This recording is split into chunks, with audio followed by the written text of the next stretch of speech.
एक लंबे समय पहले एक गांव में आनंद, उसके माता पिता जानकी और रमैया, उसकी पत्नी नर्मदा और उसके बेटे नानी के साथ एक छोटे घर में रहता था। आनंद नौकरी करके आए हुए पैसों से अपना घर चलाता था। जानकी उसकी बहू नर्मदा से सारे काम करवाती थी और उसे हमेशा ताने मार मार के दुखी करती थी, मगर नर्मदा उसे कुछ ना कह के चुप बैठती थी। ऐसे कुछ साल बाद आनंद अपने नौकरी से कमाए पैसों को बचा बचा के एक बड़ा नया घर खरीदता है। आनंद के खरीदे हुए नए घर में बहुत समय से एक भूत रहती थी। ये बात आनंद को नहीं पता था और इसीलिए वो घर खरीदता है और उसके आसपास खाली रहने के कारण दिखने में बहुत शांत सा माहौल था और जानकी में कोई बदलाव नहीं आया। नए घर में जाने के पहले ही दिन नर्मदा की गलती के बिना ही उसे ताने मारती है। दुखी होकर नर्मदा बिना कुछ खाए और सोए अपने कमरे में जाकर रोती रहती है। तब उस घर में मौजूद भूत नर्मदा को रोते हुए देख उसके पास आती है।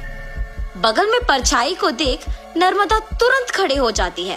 तब वो भूत नर्मदा के सामने आके खड़े हो जाती है।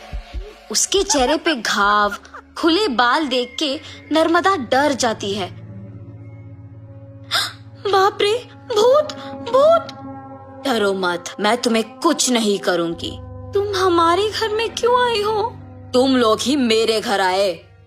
ये तुम्हारा घर है? हाँ, ये मेरा घर है। इसी में मैं मर गई। मेरे मरने के बाद ही तुम लोग यहाँ आए। ऐसे कह के अचानक नर्मदा में घुस जाती है। हा हा हा, ऐसे हंसते हुए सो जाती है। सुबह उठ के जब जानकी देखती है कि सारा काम वैसे का वैसे ही रह गया, तब नर्मदा नर्मदा बहुत बार बुलाने के बावजूद जब वो नहीं आती है तो जानकी ही उसके पास जाती है। हाँ, तुम अब तक उठी नहीं? नर्मदा नर्मदा उठो! जानकी पास आके बुलाने पर नर्मदा जाग उठती है। उसकी आंखें बहुत लाल और डरावना दिखने के बावजूद जानकी उस पर ज्यादा ध्यान नहीं देती है। उठ गई? जाओ, जाके सारा काम करके चाय बना के लाओ। मेरे ही सामने जोर से बात करके मुझे काम करने के लिए कह रही हो? ये कह के उसका हाथ जोर से पकड़ लेती है। नहीं, तुम कुछ मत करो। आज से सारा काम मैं ही करूंगी, मुझे छोड़ दो। जाओ, जाके सारा काम करो। ठीक है, ठीक है। ऐसे कह के जल्दी से सारे काम खत्म करती है। ये क्या सच में मेरी बहू है? इसके मुंह से कभी एक लफ्ज भी नहीं निकला और आज ये मुझसे सारा काम करवा रही है। तुरंत ये सब मुझे अपने बेटे को बताना होगा। और ऐसे अपने बेटे को सब सच बताती है। तब वो कहता है, जितना भी गुस्सा क्यों ना हो, ऐसे तो नहीं कहते हैं माँ। आप अगर उससे अच्छे से पेश आएंगे तो वो भी अच्छा ही रहेगी। उसके बारे में क्या मुझे नहीं पता? उसके बेटे का ऐसे बात करने पर जानकी कुछ नहीं कहती है और अपनी बहू से डरने के कारण वो सारे काम खुद ही करती है।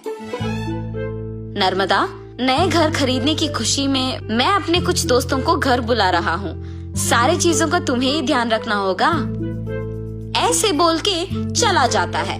नर्मदा कुछ बात किए बिना खड़े रहती है। उसके बगल में खड़े जानकी के पास जाके वो कहती है, तुम्हारे बेटे की बातें सुनी है ना तुमने?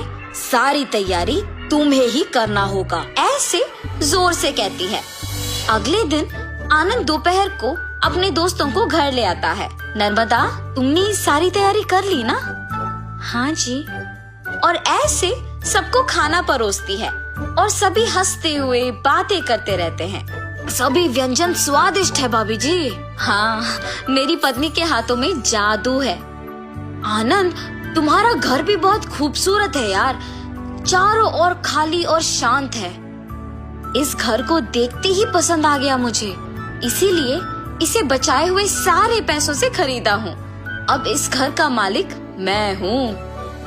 ऐसे आनंद कहता है। ये सुनते ही नर्मदा तुरंत भूत बनके अजीब आवाजें बनाती है। उसका सिर नीचे झुका रहता है और अजीब आवाजें आने के कारण सभी उसी को देखते हैं। नर्मदा, क्या हुआ तुम्हें? नर्मदा अचानक अपना सिर ऊपर करती है और क्या इस घर का मालिक तुम हो? मैं हूँ इस घर की मालकिन। ऐसे उसे घूरने पर आनंद अचानक हवा में ऊपर उड़ने लगता है। नहीं, ये तुम्हारा ही घर है, मुझे छोड़ दो। ऐसे कहने पर आनंद को नीचे छोड़ देती है। ये सब देख के घर के सारे मेहमान भूत भूत कह के वहाँ से भाग जाते हैं। नर्मदा जैसे उसे कुछ पता नहीं है अपने कमरे में जाके सो जाती है। आनंद, कम से कम अब मेरी बातों का यकीन करोगे तुम? तुम्हारी पत्नी में भूत घुसी है, भूत। देखो आज उसने क्या कर दिया। हाँ माँ, अब हम क्या करें? एक मांत्रिक को बुलवाना ही पड़ेगा। हाँ ठीक है माँ, कल उसी के पास जाएंगे।